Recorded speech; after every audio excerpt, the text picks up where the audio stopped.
Come on, hold on, get her, don't let her go. Come back. Good morning, are you Crystal Vogan? And Ms. Vogan was previously in court, entered a plea of guilty to theft of property, a state jail felony. That agreement was for a 4-year deferred probation with a $1,000 fine as well as restitution in the amount of $9,400. All right, everyone, buckle up because this case is already off the rails. We've got Crystal Bowen here, facing theft of property charges, with a staggering restitution of nearly $10,000, plus a 4-year deferred probation and a $1,000 fine. But hold up, her criminal history is massive. We're talking multiple felonies and misdemeanors that weren't dismissed. And the tension is real. This isn't just about money. It's about accountability, past behavior, and the judge trying to untangle years of legal chaos. Stick around. We've got twists, contradictions, and jaw-dropping courtroom drama ahead. $1,400. I've received the pre-sentence report. Have y'all all had an opportunity to review that report? Yes. Yeah. And any additions or corrections or? There's a lot of history, I understand, but discussed it with counsel also restitution. Speak up, I'm sorry. I just want to make sure the court knows restitution, most of the main issue we're looking at, get some of that money back. I've got 1, 2, 3 and a quarter pages of criminal history. Well, there's a lot of stuff that wasn't dismissed.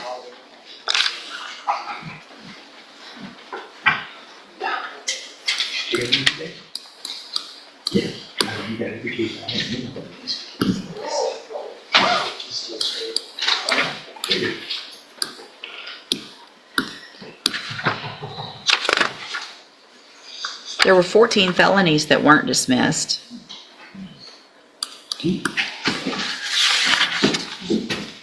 At least 4 or 5 misdemeanors that weren't dismissed.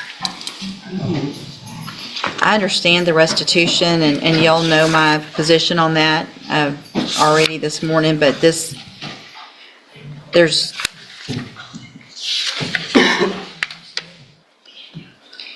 I mean, she's on probation right now in Sutton County, correct?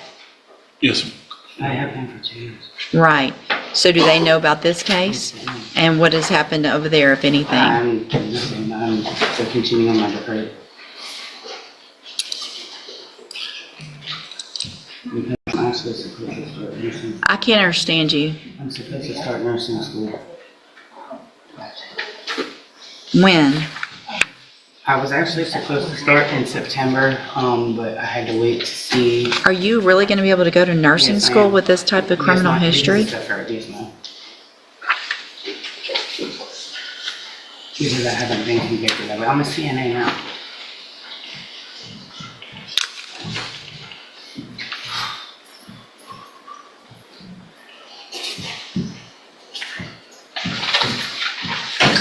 Where do you live now? In Houston.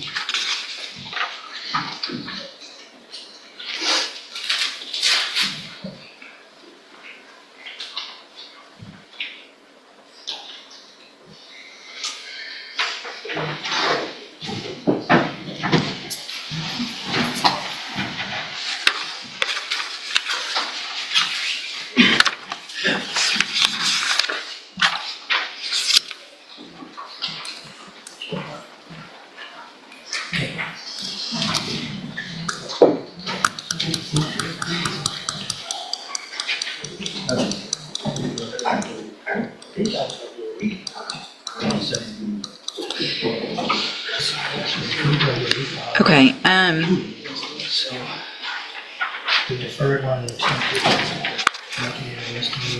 another issue that I see on here also is the restitution, because it shows $9,400, but then it also, that was from inside the bank, and then it shows $500 from an ATM and $100 from a cash app, totaling $10,000, not $9,400. Is that correct? And that would have been added on, I don't think that's a bank fee, I believe. I don't think that. Well, it says 500 was withdrawn from an ATM outside the bank. Is that right? You know better than anybody. I only went into it. I didn't have no access to the cars in there. Okay. So possibly the other person that was involved did that? The only thing we knew about That was was that no- 400 that was in the bank. I wasn't aware of it, Your Honor, when we did it and got the, when I got the PSIs, when I was notified, if I was in the cash route. But if it was a withdrawal, then that would be her responsibility joint and separately, so Right, it says, so that's a request. the contact from Do Good said that the defendant withdrew the entire loan amount of $10,000, 94 from inside. Now, here's where it gets really interesting. The restitution numbers are all over the place. The PSI shows $9,400, but when you add up the bank withdrawal, ATM, and Cash App transactions, it totals $10,000. Legally, that's a big deal because the court has to clarify exact financial obligations. And emotionally, you can feel the stress on the defendant.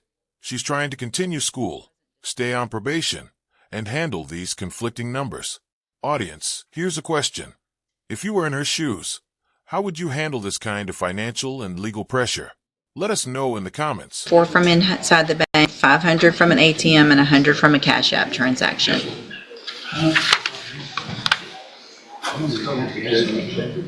It doesn't matter if you did it or if the other person that you were with did it. Y'all were working together. So you're both, and what's the other status of I the, don't have the other cat of another person, Your Honor, this is one that was, that's the charge. I'm not the person on there. But she's responsible. yeah. So I mean, if there was another person and you didn't give that I information, don't then know. that's, okay. Apparently the cops didn't either, so. She went in the bank, she was the one called.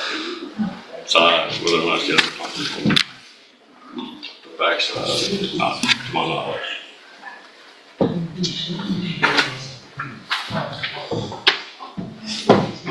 And hold on, so the probations in Sutton County, have they been transferred to Harris County? So you're going in person in Harris County? Yes, ma'am.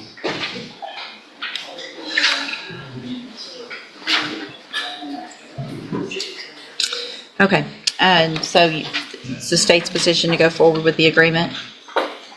I understand the court's concern, and the state has the same. Like I said, our initial deal was to get some of the money back on our victim, however, we So, understand. all right, so here's what I'm going to do, Ms. Bogan. I'm going to find that you entered your plea of guilty freely and voluntarily. Can y'all hold it down over there, please? I'm going to find that you entered your plea of guilty freely and voluntarily, find sufficient evidence to find you guilty.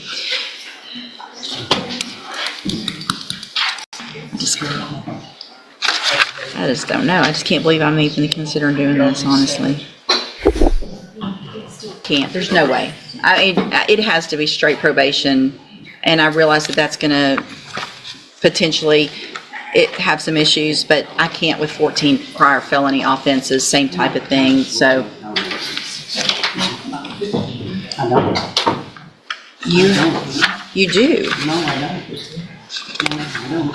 Okay. How many do you think you have? I have 3 here and one back home. Okay, you have lots of them that were at the same time for different offenses. I was never convicted, never charged. Yeah, you did probations for them. Forgery of a financial instrument. Don't talk over me. March 3rd, 2008, Harris County, 180 days in jail, so that one was reduced. March of 2014, forging identification cards in Cuyahoga County, Ohio, 1 year probation. Same charge, same probation, so that's 2 in Ohio. March of 2014, aggravated theft in Ohio, another probation, the same date, but still another charge. March of 2014, attempted drug possession, pled guilty, 1 year probation. March of 2014, same thing in Ohio, possessing criminal tools, probation, all of that. It was at the same time, but still different cases. November of 2014, forgery, 2 cases, got probations in those. I'm gonna run out of fingers. March, another one, a theft, aggravated theft in Ohio in 2014. Then we go to Sutton County, Texas, and you have 1, 2, 3, 4, 5 continuous smuggling of persons for pecuniary benefit, and that's the 10-year probation that you're on in 5 different cases. Okay. That's not correct. No. Okay. So how many cases are you on probation for in Sutton County?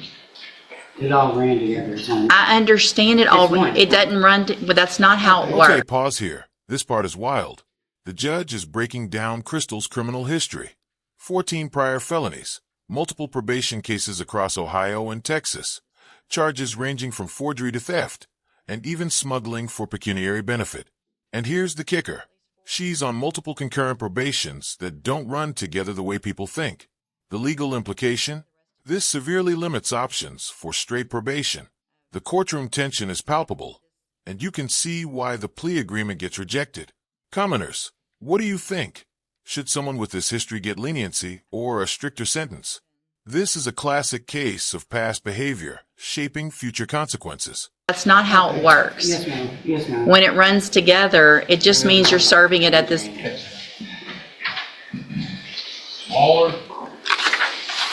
I'm rejecting the plea agreement. I'm resetting your case for 3 weeks. We'll see you back in 3 weeks. Y'all can talk about it then. You're at, ma'am, What? this is not gonna help. It don't matter. My life's going on. But Well, looks like you did that, not me. I'll see you in 3 weeks.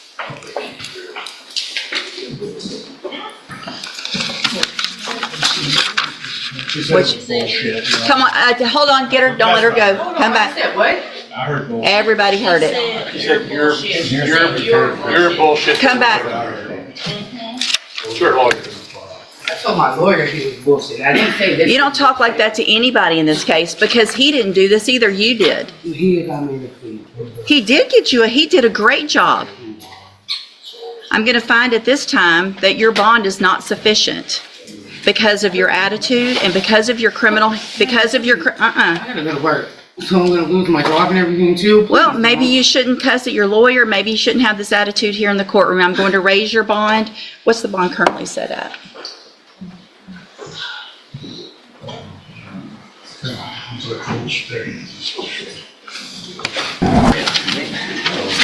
Don't cry now after saying it's bullshit to him and acting like this in here. Stop. No, you're gonna make it worse. You're just gonna make it worse. You should, when I told you a minute ago to stop, you should have stopped when I told you to. Let's see, can you,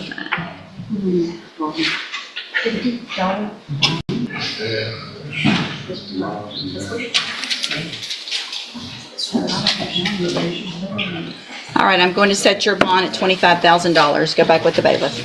Who's on me like that?